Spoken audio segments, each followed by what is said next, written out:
मैया देवभूमि ने प्रश्न किया, बेटा स्वर्ग कहाँ है और नरक कहाँ है? तब कपिल भगवान कहते, मां,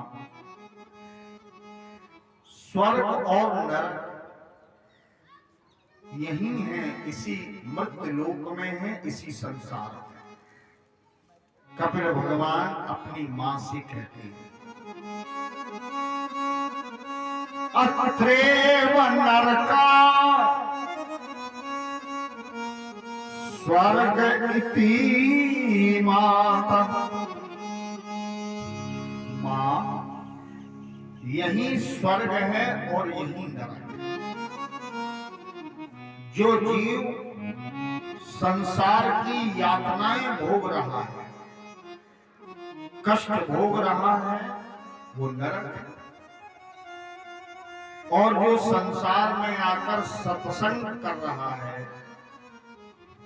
भगवत प्राप्ति का चिंतन करता है, भगवान की दिव्य कथा और सत्संग का अमृत पीता है, वो स्वर्ग में है। जिस घर में सायंकाल सत्संग आरती होती है, समझ लो स्वर्ग है। और जहां शाम के कलह होता है जिस घर में, समझ लो पक्का नरक है। अत्रेव स्वर्ग। पिता भोजन करने जा रहा है, एक उदाहरण से समझो। पिता भोजन करने जा रहा है और उसी समय पुत्र पी के आ जाए और पिता को कड़वे वचन बोले, जरा विचार करो, पिता के लिए इससे भी कोई ज्यादा कठिन नरक होगा? और जिसका पुत्र प्रातः काल चरण स्पर्श करे, आज्ञा मांग करके कार्य करे, उसके लिए तो स्वर्ग है। मैया यही स्वर्ग है और यही नरक। क्या यहां तुम्हें नरक भोगते हुए मैया संसार के लोग, संसारी विषयी जीव दिखते नहीं? जो कुटुंब का भरण पोषण करने में पूरा जीवन व्यतीत कर देते हैं, वे नरक ही तो भोग। बचपन में संस्कृत में एक पाठ पढ़ाया जाता था, सुभाषतानी। उसमें हमने पढ़ा था कि एक पुत्र को जन्म देकर के सिंहनी वन में निर्भय होकर के विचरण करती है। एक पुत्र को जन्म देती है और जंगल में निर्भय विचरण करती है। वहीं 10 पुत्रों को जन्म देने वाली रास भी मरते समय तक शरीर पर बोझा ढाती है। सब यही तो प्राप्त होता है। जब भोग लोग यहां हैं तो भोगेंगे यही, और निश्चित ही भोगेंगे। अब मैया देवहूति पूछती है, बेटा एक बात बता, संसार में जब नरक ही नरक है, स्वर्ग तो कहीं कहीं दिखता है, तो ये जीव संसार में कष्ट भोगने के लिए, दुख भोगने के लिए आते क्यों हैं? कपिल भगवान बोले, अपने आप थोड़ी आता है, इसकी यात्रा लगातार चलती रहती है। राधे राधे।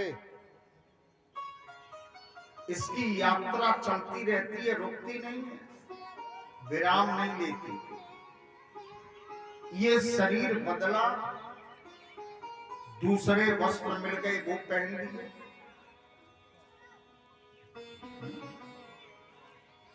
शरीर मरता है, आत्मा नहीं मरता।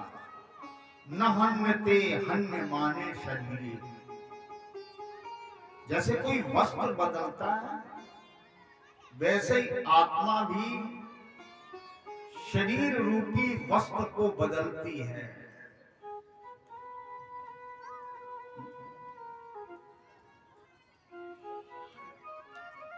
प्रश्न है, आते क्यों है?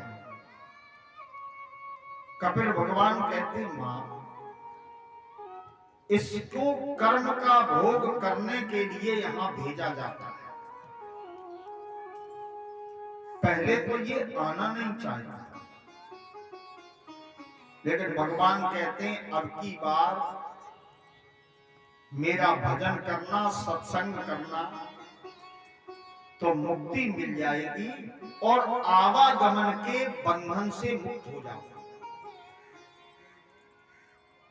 तो इसको प्रलोभन दिया कि अब के हम मनुष्य बना रहे हैं और तुम मुक्त हो जाओगे। 84 लाख योनियों में सबसे सुंदर योनि है मनुष्य की। देवता भी चाहते हैं कि एक बार भारत की भूमि पर मनुष्य हमें बनाया जाए। धन्यास्तु ते भारत भूमि भागी। स्वर्ग और अपवर्ग दोनों का सुखद अनुभव यहां होता है। देवता कहते हैं, गायन देवा किल गीत कानी, धन्यास्तु ते भारत भूमि।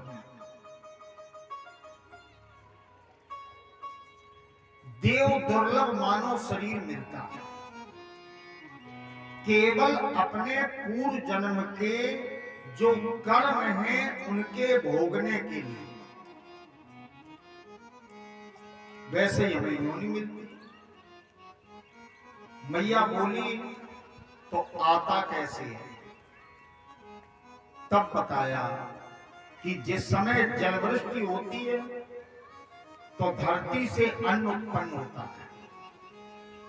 स्त्री पुरुष इस अन्न का भक्षण करते हैं भोजन के रूप में। दाम्पत्य जीवन में बढ़ते हैं। पुरुष के तेज को माता धारण करती है और जब एक रात्रि गर्भ में ये जीव रहता है तो इसको कलप कहते हैं। कल्प एक रात।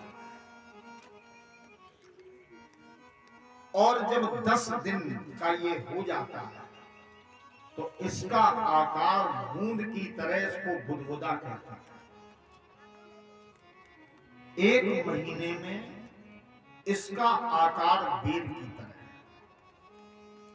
समय और व्यतीत हुआ तो 2 महीने में पिंड बना और सिर बनना प्रारंभ। 3रे महीने में सिर बन गया। बालक है कि बालिका है इसके लक्षण परिलक्षित हो जाते हैं। 4था महीना पूर्ण हुआ तो शरीर का गठन हुआ। 5वां महीना पूर्ण हुआ तो भूख प्यास लगने लगी। अब माता जैसा भोजन करती है बालक के उदर में उसका रस प्रवेश करता है और बालक गर्भ में बड़ा होने लगता। सतोगुणी भोजन करेगी तो रस सतोगुणी जाएगा और बालक में सतोगुण बढ़ेगी।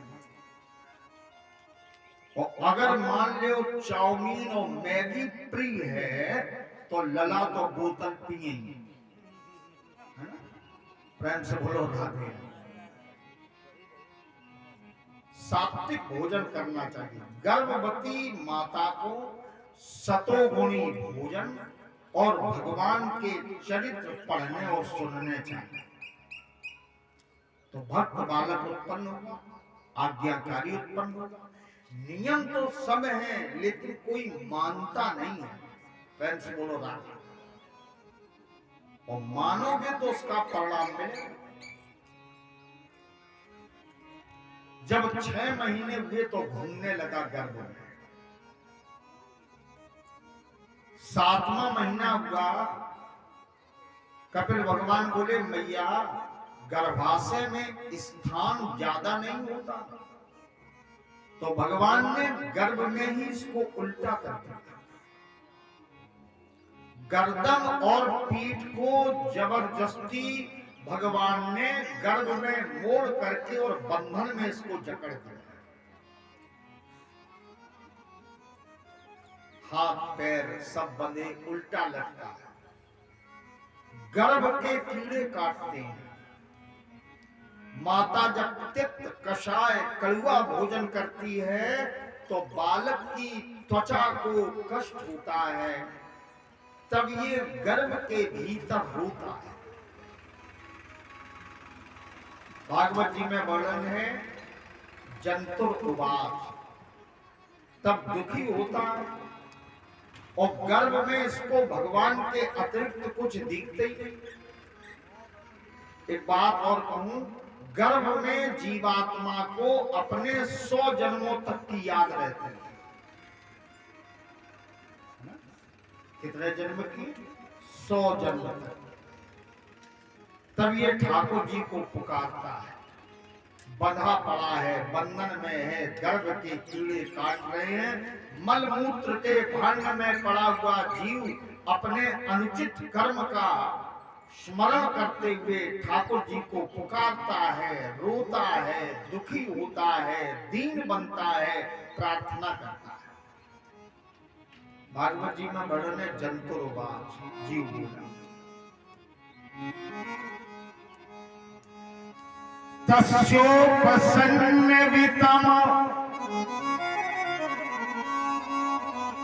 जगत इच्छाया नाना तनो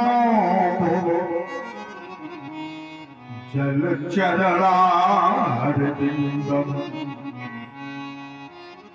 प्रभु, आपके बनाए हुए संसार में हम जाना नहीं चाहते।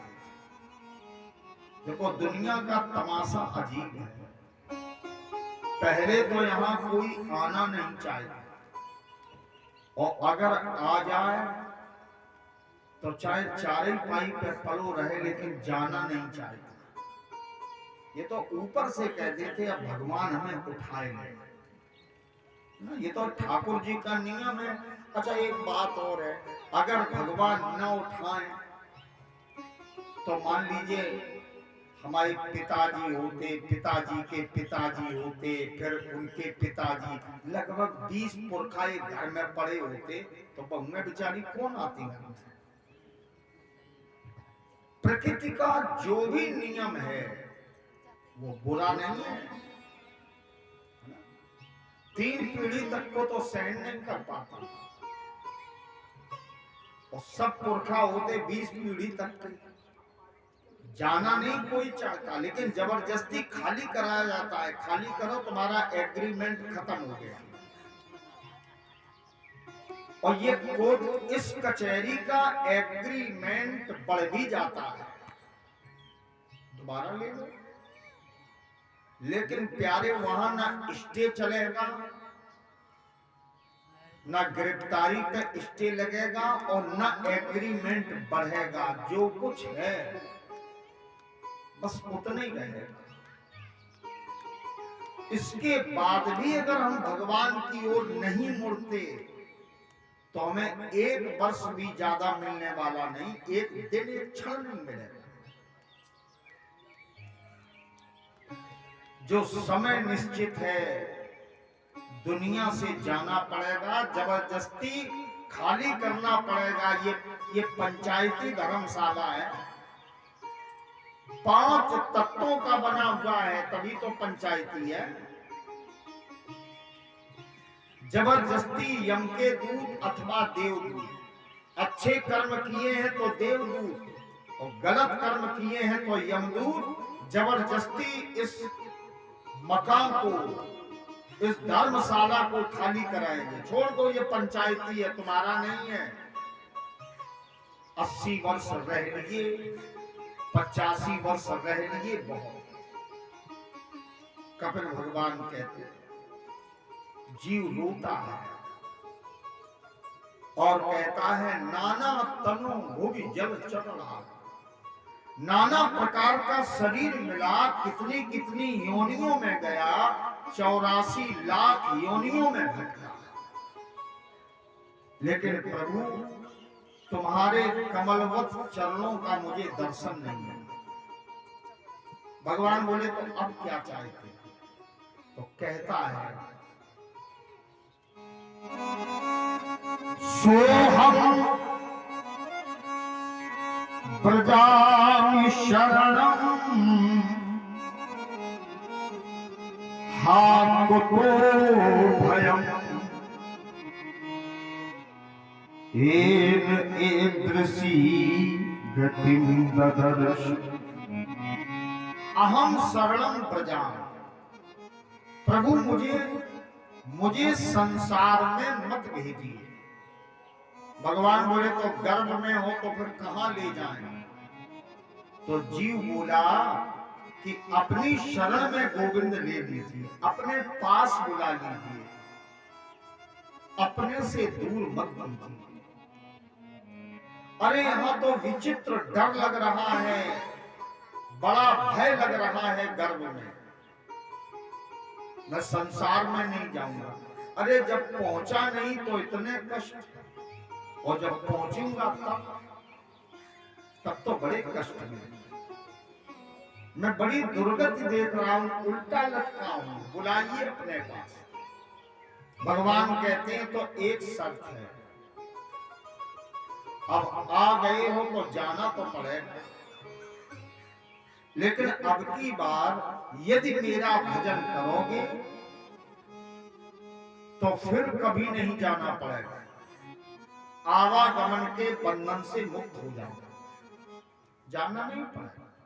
लेकिन शर्त एक ही है कि मेरी याद करना, मेरा भजन करना।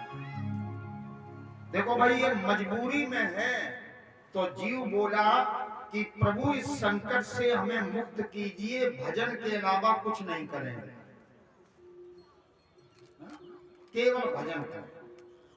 भगवान ने प्रसव वायु तेज की और ये गर्भ के बाहर आया तो ठाकुर जी का भजन भूल गया और भोजन की तलाश जीवन भर करता, भजन की ओर ध्यान नहीं गया। संसार के प्रपंच में माया के बंधन में बंध गया। रामचरित में तुलसी बाबा कहते भूमि परत भा ढाबर पानी और जीव जीवही माया लिप गया। गर्भ के भीतर 100 जन्म की याद थी और जैसे ही गर्भ के बाहर आया तो इसको अपने पिछले जन्मों की याद ही नहीं रही, विपर्य हो गया, विस्मरण हो गया, भूल गया। और काल कर्म स्वभाव अहंकार से प्रेरित होकर के घूम रहा है और भगवान को मैया, इसीलिए तो इसको मृतलोक में आना पड़ता है, नरक का भोग करना पड़ता है। यदि ये भगवान की शरणागति ले ले, गोविंद की शरण में आ जाए, तो फिर भवसागर के कष्ट से ये मुक्त हो सकता है। और जीव जिनके चक्कर में अपने जीवन में भगवान को भूल जाता है, अंत में वही लोग शमशान पर जाकर इसको फूंक करके चले आते हैं। कवि ने लिखा धन भूमि में गढ़ा रहेगा, पशु जहां बंधे हैं वहीं बंधे रहे। पत्नी जिसके साथ साथ पड़ी है ना, बड़े गर्व से कहते हैं साथ पड़ी है, खबरदार वो भी साथ नहीं देती, वो घर के आखिरी दरवाजे तक साथ देती है। भारिया गृहित द्वारी, अगर आपका जीवन अच्छा रहा, मृदुभाषी रहे, व्यवहार अच्छा रहा, कोई दुखी नहीं रहा, तो एक मौन मेला लगेगा, कहां शमशान। धन भूमि में, पशु गोष्ठी में, भारिया गृहित द्वारी जना शमशाने, लोग शमशान तक साथ देंगे, इसके आगे। ये शरीर, इसमें न जाने कितने अंगराग, कितना अनुलेपन, कितने साबुन लगाए गए, ये केवल चिता तक साथ देगा, देहि चिताया। लेकिन भजन ये उस यात्रा में मेरा साथ देगा। अगर भजन का धन नहीं है तो शरीर त्यागने के बाद की यात्रा बड़ी कष्टदायी होती है। इसको दो शास्त्रों ने बड़े विस्तार से वर्णन किया, एक तो गरुड़ पुराण और दूसरा नचकेता। उद्दालक मुनि का पुत्र नचकेता को यमराज ने विशुद्ध ज्ञान दिया। भागवत में कपिल भगवान कहते हैं कि यमराज की नगरी के 4 दरवाजे हैं, अलग अलग कर्म करने वाला जीव अलग अलग रास्ते से जाता है। सम्मान सहित जाना चाहते हो तो भगवान का भजन करो, ठाकुर जी का चिंतन अति आवश्यक है, भगवान के चरित्रों से प्रेम करो, रुचि करो। नहीं, मैया जीव जाता है तो अकेला ही जाता है, इसके साथ में कुछ जाता नहीं। आइए बड़े भाव से एक भजन सुनवाते हैं, कपिल अष्टाध्यायी का आनंद ले सके। जय जय।